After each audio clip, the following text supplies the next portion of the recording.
In the small town of Maple Glen, there was a row of charming old houses known as Willow Row, a stretch of historic homes built in the 1920s, shaded by tall oaks and lined with cobblestone sidewalks.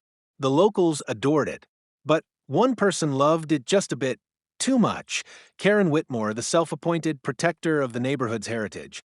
When word spread that Willow Row was going to be demolished to make room for modern townhouses, Karen went into full activist mode. She printed flyers, organized petitions, and rallied her family to save the soul of Maple Glen.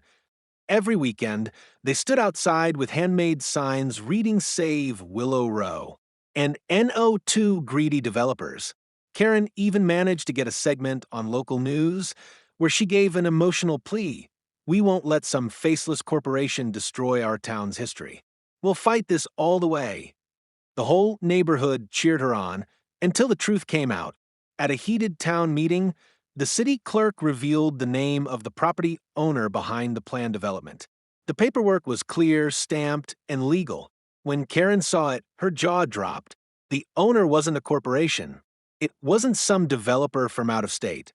It was Dr. Nathan Brooks, the quiet man who had moved in 3 months earlier at the end of Karen's own street. And not just any man, a retired Army colonel and former engineer who had grown up in Maple Glen himself. The reason for the demolition? To rebuild the row into affordable housing for veterans and their families. The room went silent. Karen's face flushed red as the townspeople turned to her. Dr. Brooks stood and spoke calmly. "These homes are unsafe: rotting foundations, mold, broken plumbing. I'm not tearing down history.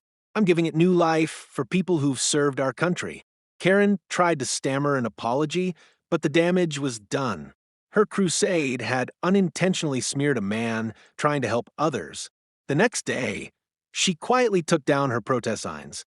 Months later, Willow Row stood rebuilt, modern, sturdy, and filled with families who finally had a place to call home. And though Karen still lived nearby, she kept her opinions to herself.